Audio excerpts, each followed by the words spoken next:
जय माता विंध्यवासिनी की। दोस्तों, अब शांति से अपने टहलते हुए आपके लिए कुछ जानकारी दी जाए। देखिए मित्रों, एक चीज बताऊं आपको।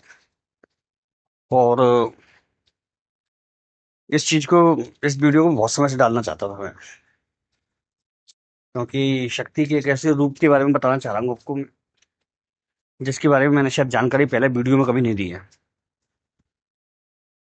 क्योंकि इस माँ के स्वरूप के जो भक्त हैं, साधक हैं, वो बहुत हैं, लाखों करोड़ों।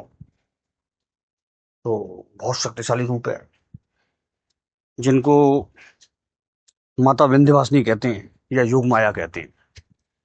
ठीक है ना। ये बहुत तगड़ा रूप है देवी का। और विंध्यवासिनी के बारे में एक चीज कही जाती है कि इनकी सेवा भाग्य से ही मिलती है। और जो इनका स्थान कहा जाता है, वो हिमाचल प्रदेश में है। ठीक है ना। हिमाचल प्रदेश में कहा जाता है। और मंदिर विंध्याचल में भी है। ठीक है ना। विंध्याचल में भी मंदिर है, जो मिर्जापुर, आपने नाम सुना होगा, वहां वहां से थोड़ी दूर पर है। और बहुत शक्तिशाली रूप कहा जाता है। और जो इनका मूल तत्व जो कहलाता है, वो माता उसका कहलाता है, दुर्गा का मूल तत्व दुर्गा है। और शक्ति विंध्यवासिनी है। बहुत तो साधक है इनके। और विंध्यवासिनी के बारे में एक चीज और कही जाती है, ये माता तीन रूपों को धारण करती है। तीनों रूपों की शक्तियां इसमें मतलब कहलाती हैं। जो अपने मूल जो तत्व है, जो आपने सुना ही होगा, एम ह्रीम क्लीम, यानी कि महालक्ष्मी, महाकाली और महासरस्वती। तीनों रूपों को ही कहा जाता है इसमें। तीनों रूपों का समन्वय जो रूप होता है, वो विंध्यवासिनी है। और मूल महाशक्ति है। और विंध्याचल की तरफ ही इनका उपस्थिति रहती है।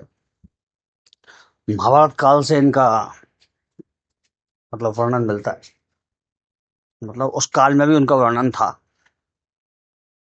तो उस काल में भी उनकी बहुत तगड़ी सेवा रही थी।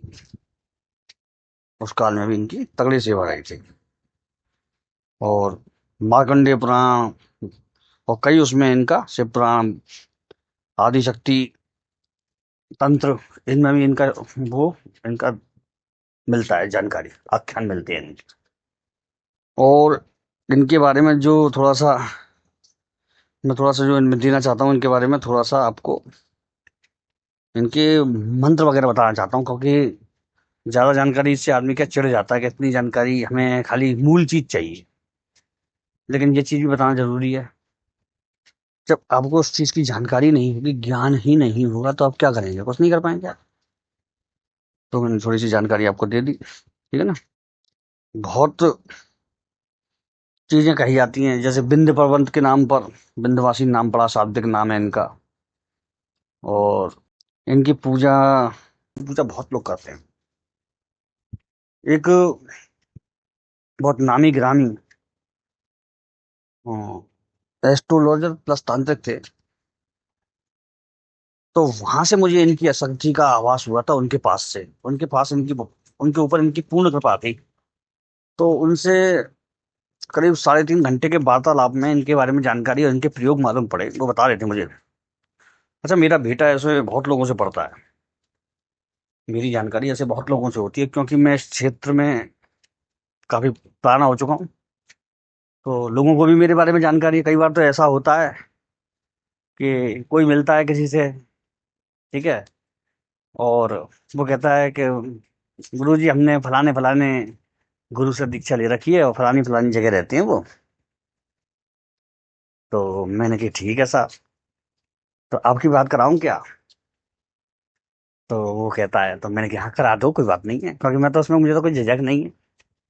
ज्ञान की चर्चा ही चलेगी इसमें तो बात होती है। तो वो उनके गुरु तो कहते हैं, मनोज जी हम तो आपको खुद ही देख रहे हैं, यूट्यूब पे फॉलो करते देखते हैं, तो बड़ा हंसी आती है सुन करके। बात कराने वाला शिष्य होता है उनका, वो भी चक्कर में पड़ जाता है, कह रहे गुरु भी जानते हैं इनको। तो ऐसा बहुत बार होता है, तो क्योंकि क्योंकि ये लिंक होते हैं, जैसे हम उनको जानते हैं वैसे वो हमको जानते हैं। तो ऐसा बहुत बार, एक बार नहीं बहुत बार होता है। यहाँ तक कि ऐसा भी हुआ है कई बार कि कई जो इस क्षेत्र के जाने माने प्रकांड है, उन्होंने मेरे पास भेजा है लोगों को, कि जैसे उन्होंने कोई चीज कराई है, तो उससे आगे का स्टेप होता है वो मेरे पास भेज देते हैं।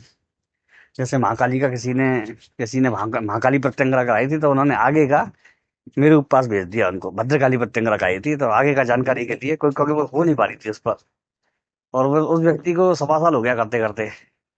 उसको मतलब न तो उसको महसूस होता था, ना उसको मतलब कोई अनुभव होता था, तो वो मेरे पास भेज दिया उन्होंने कि इस चीज का हल तो मनोज भाई ही कराएंगे, मथुरा वाले। तो मेरे पास आगे ऐसा बहुत बार हुआ है, तो मुझे भी हंसी आती है सोच सोच के।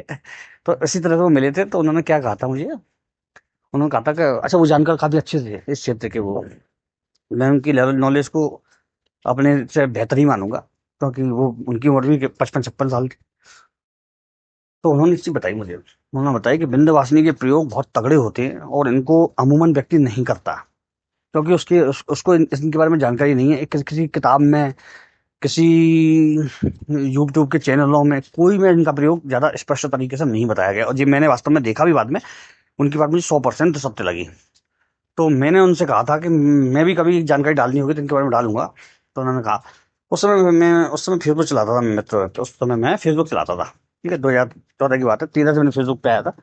तो उसमें फेसबुक उसमें तो जानकारी जानकारी पे डाल नहीं पाया, ठीक है। तो आज मुझे मतलब जब मैं व्हाट्सअप देख रहा था, तो उसमें कई लोगों के मैसेज थे, गुरुजी आप कभी विंध्यवासिनी देवी के बारे में नहीं बताते, क्या आप जानकारी रखते हैं? तो मैंने कहा थोड़ी सी जानकारी रखता हूँ भाई, ज्यादा तो नहीं रखता, इतना ज्ञानी तो मैं नहीं हूँ। तो जो जानकारी है आप दीजिए। मैंने कहा ठीक है साहब, आज शाम को वीडियो में आएगी। तो आज मैं डाल देता हूँ। कोई भी 10 महाविद्यालय से किसी का भी साधक हो, किसी का भी भक्त हो, वो इनकी साधना बिल्कुल आराम से कर सकता है, ठीक है। और अगर किसी मतलब किसी महाविद्या का कोई साधक नहीं है या पूजा करने वाला नहीं है, तो वो दुर्गा जी का या किसी भी, कोई तो उनकी कुल देवी होगी, उसी का ध्यान करके इनकी साधना कर सकता है, उनके ध्यान में, ठीक है। और क्योंकि मैंने आपको पहले ही बता दिया कि इनका जो समन्वय रूप है महाकाली, महासरस्वती, महालक्ष्मी है, तो कोई भी साधक कर सकता है, पक्की बात है।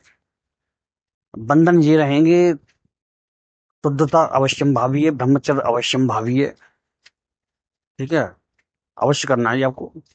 और जो आप ये सोच रहे हैं कि इसको चलते फिरते कर देंगे, तो ऐसा नहीं है।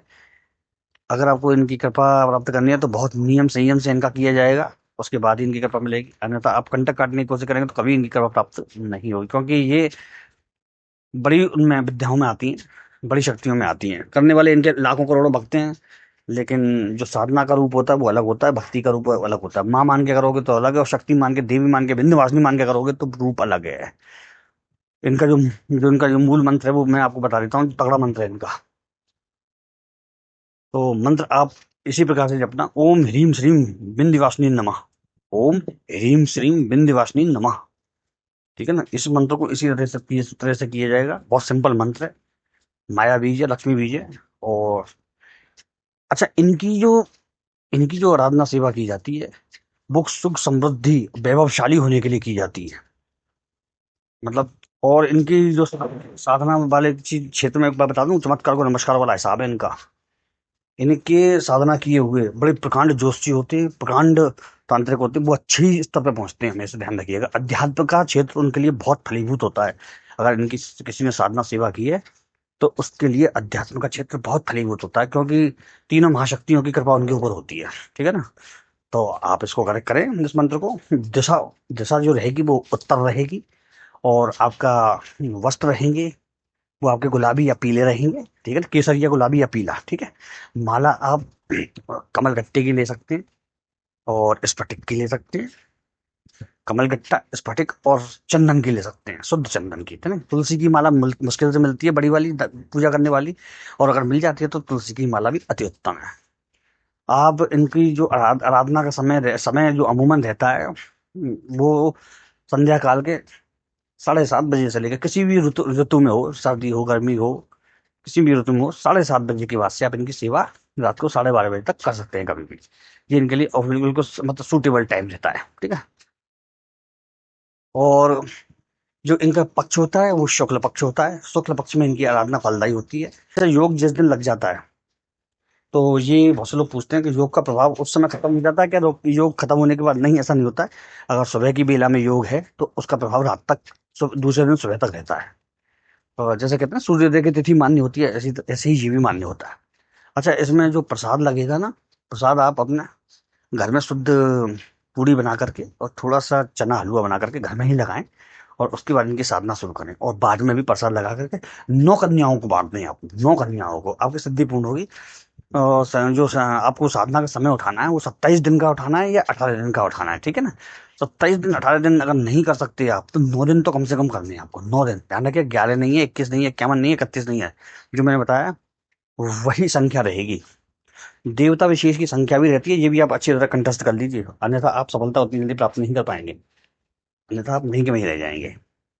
तो ये चीज जरूर है, आप इसे करें। और बहुत सुंदर चीज है। अच्छा, माला का जो विधान होता है इनका, कितनी माला की जाती है मालूम है आपको? ये बताऊं कि इनकी, जब छोटा सा मंत्र मैंने दिया तो कम से कम इसकी 11 माला तो करो, चेटक तो देखो, उसका प्रभाव तो देखो। तो 11 माला करिए आप इसकी, और फिर आप मुझे बताइए। गुरु आज्ञा लें अपने, मतलब कुल देवता इष्ट देवता से आज्ञा लें। जो भी आपके गुरु हैं, चाहे वो कोई भी हो, अघोरी हो सकते हैं, पंडित हो सकते हैं, तांत्रिक हो सकते हैं, उनको उनकी भेंट दें, उसके बाद इस साधना को शुरू करें, ठीक है ना। तो इस तरह से किया जाएगा। गुरु आज्ञा और गुरु दक्षिणा के बिना कार्य ना करें, क्योंकि आपको एक चीज, आपने एक चीज तो देखी होगी कि अगर आप किसी चीज का, जो भी है, आपके गुरु हैं, कोई भी हो सकता है, संत महंत कोई भी हो सकते हैं, मंदिर मंदिर के पुजारी जी हो सकते हैं, तो उनको उनका एक हिस्सा अवश्य दें। क्योंकि इसमें ये कोई वो क्या नाम है, ये कोई घूस या वो नहीं है। ये उनके ऋण को मुक्त करने की चीजें होती हैं, जी आप समझ लें अच्छी तरह से। मैं कभी नहीं कहता, ध्यान रखिएगा, मैं कभी नहीं कहता मुझे दीजिए। आपका जो भी गुरु होता है उसको दीजिए, जो भी आपको गुरु गुरु वो देता है उसको दीजिए, आपको करिए। मंत्र देने वाला भी गुरु ही होता है, ज्ञान देने वाला गुरु ही होता है, ध्यान रखिएगा। जय माँ भवानी और जय माता रानी की।